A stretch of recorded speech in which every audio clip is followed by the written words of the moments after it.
हमारा पोसोक जनी कर और नहीं साथ जनी कर ए छोड़ देबो हमरा के रोह कैसे हम गोला गप्पा के कसम गोला गप्पा के कसम हम तुम्हारे सनम गोला गप्पा के कसम हम तुम्हारे हैं सनम ए पोसरो आई देखा बंधा गोभी के पकौड़ी छियतरो कबो खैलक बिना रारी समतिया मिला गलो तार माई के भतार खोजो पेटवे में माई के पेट में रहना त इहा में माई खैले रहे तब बिया गनी इतना गोर ये खैला पर लइका गोर से लइकी पर्दा में रस एकरा को काको चुका कोचा थाक जेबे कर मुंह ना लौकी ओसही ओ क्षेत्र तोरो असल की मुंहवा ना लौकेला सब कोई के राड़ी आ तेकर नहीं पकौड़ी बना के खाई हो कितना मस्त बा अरे मछरी के जैसे तोरो पे जवानी रउआ से किया हम सच को तानी मछरी के जैसे तोरो पे जवानी रउआ से किया हम सच को तानी छोड़ के तू चल गलो टाटाए राजा छोड़ के तू चल गलो टाटाए राजा चाटो ता जवानी तेल चाटाए राजा चाटो ता जवानी तेल चाटाए राजा अरे सैन बिटवाना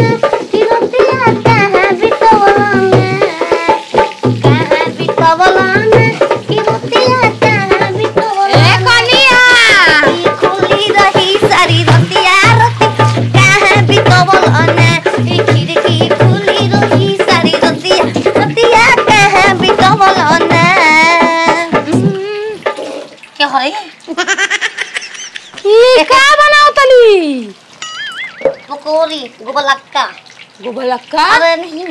ओहो वाला अरे त बंधा गोभिया के दोनों डाल देली पकौड़ी बना काहे बनेला ना हम देखने तू पर देख नहीं खी छछुंदर बने त काट के बना सो घाटे बने लगबो काहे काटम तो बाटे के पर अकेले होते अकेले खाएंगे अरे पगली तू दिन पर दिन और पागल होकर चाहा खो भी रे तोरे नहीं पागल हो जाती है भोसरी वाली रे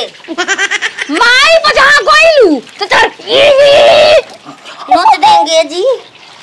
हाय कितनी स्वादिष्ट बनेंगी बताओ हम कितना महंगा के लेके आनी पात गोभी की निमन से पकौड़ी बनाओ को तो काट के बनी अने तो सब्जी बनी मोटा डाल के ना हैं एमा मटर पनीर हो ए छिनारो कब खइले वो पत्ता को मोटा डाल के सब्जी खूब ने टेस्टी बनला तो हर ने के पागल गांव में के खड़े छांदी पकौड़ी दूगो खाई ना हो दूगो में के खाई उपाक दे भीतर से खूब भीतर से पका दे में खूब भीतर से अंदर गच गच बाप गैस भराइले बाप के बात तेल आ बेटी बिया पकाए होली तब का एमा का बा बाई मां ओय में का बा धोइते जराते पे जिगा पे जरा दे कमर डैमेज नहीं करबो हई गारंटी लिख के दो कमर डैमेज नहीं करबो ई गारंटी लिख के दो शादी क के लैला टच नहीं करे दे मिली ना जवाब करे दे नहीं कर दे कितना दे करे जा लौकी हमरा के आंखी के सोजा रही अरे कितना दिन से चलई हो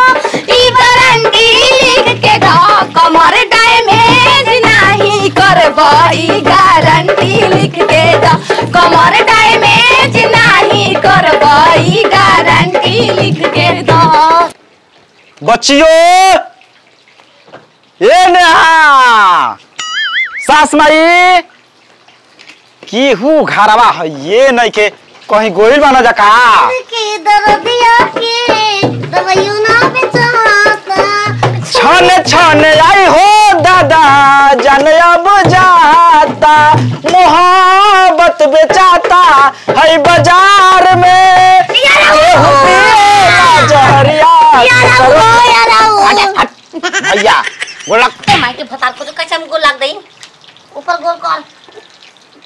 अरे खुश रहो एकदम सादा सुहाग रहो हमार तो आशीर्वाद लगाओ कि तू अमर हो जा सारा हमके आवा चाहता नाच त नमा इतना बनले बाकी अमर हो जिबे भोसरी के साफ एकदम तोना का उमर कर दे बछिन रो करे पाहुन कहत रहन कि दवाई चलता रतन चाचा मर गइलन अबे मरल बाना काल के मुंह लेकर भोसरी के तू का जानबे 86 की उम्र में उलूडू गइल चुप तू गुलो पत्ती रहे तारा के 8 गो साड़ी लेके ना लेबे कहो हम अब आजकल कुर्ता पहनते हैं कहाँ कुर्ता पहन ले बाड़ू? अभी कुछ ना खाना बनाए में दूसरा समय बमला के सामने तो दूसरा सामने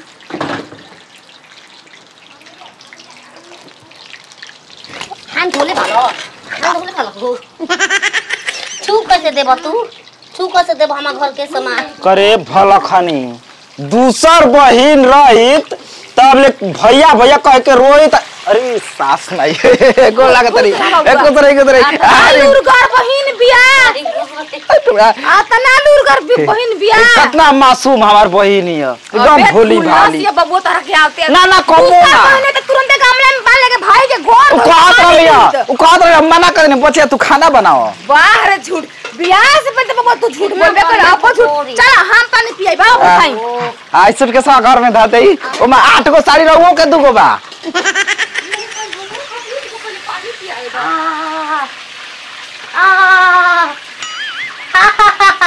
मैं खाइबो दे दे थोड़े ना कुछ थोड़ी ना मिली थी ना और के हाय हाय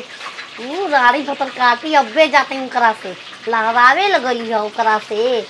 बबुआ पानी पिया सास माई कौन है की ना पे कहू खिसियाइला है बबुआ बस तोहरा बहिन के लूर लचन ठीक ना लागले ये हमरा से परेशान रही। अब देखी अब का कहीं हम रउआ से तेल टसन करे ले न तेल टसन कहरी मुसवा के दवाई दे देले बिया मुआल नहीं की हम मजाक मत करी सही में बबुआ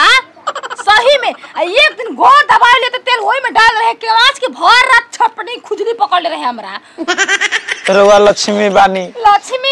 हमारा बहन लक्ष्मी के कबो दुख मत देव रउआ। उ लक्ष्मी कहत रह उ भइल त 8 बिघा तो परा खड़ा बिया मौत के पानी पी हम खाना लेके आओ तने नीमन सन तो तार माई के रणुआ हो जाओ भोसरी वाली छिहतरी मनी भतार ओकर मर जा पूरी बाप का हो हमार चाचा के लइका आइल बा आ तू चाचा के तोर भाई ह एकर पानी न पी धरे जा हम पियब तू हम को पकोड़ी हम बनावल वाली भोस तार माई के तू पिएबो कैसे ओकरा तार भैया लागत तनी खाए के ता कितना के पकौड़ी पे दिल लटकरल ह देखला बचवा कितना बर्दाश्त सास करेली कतना जइबू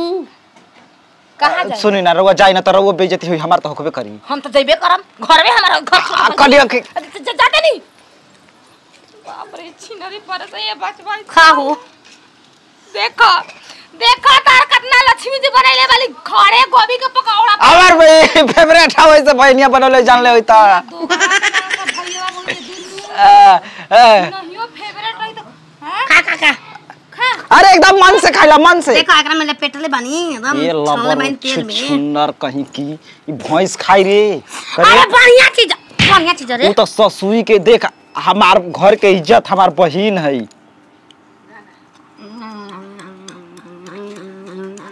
ये बुझाता कि सारा बात छाती कल में एकदम चलता परेशान का मनक नहीं खेल अरे छत पे सोया था बहनोई अरे छत पे सोया था बहनोई मैं तन्ने समझ के सो गई मुझको राणा जी माफ करना गलती मारे से हो गई ट्रेन में के ढेर जगह राणा जी माफ करना गलती मारे से हो गई।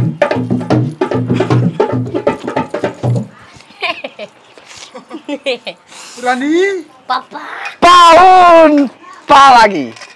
ए महाराज रउआ कब आइली हो आ पकौड़ी खाई कैसे पकौड़ी आ खाई पकौड़ी हो रवा घर में ऐसा न बनेला ये महाराज में ही काट के बनेला खोए कैसे बन गेल हो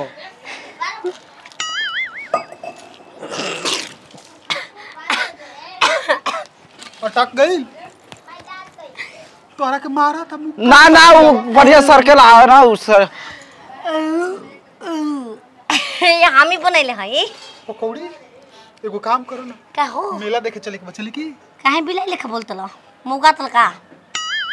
हां दाल बाजार मौगा तनी मने हम ता संग मुखिया आयो मारा घर के बका तोर भाता आया बाता भी दे पापा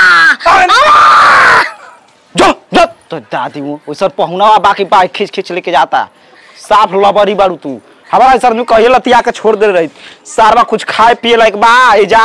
हम अपन सूटकेस अब्बे ले अब्बे जाई इज्जत लूटा था अरे वो बाबू करे तोरी दादी वैसा ही करत कभी आ तो आज हम मामा कहाई बे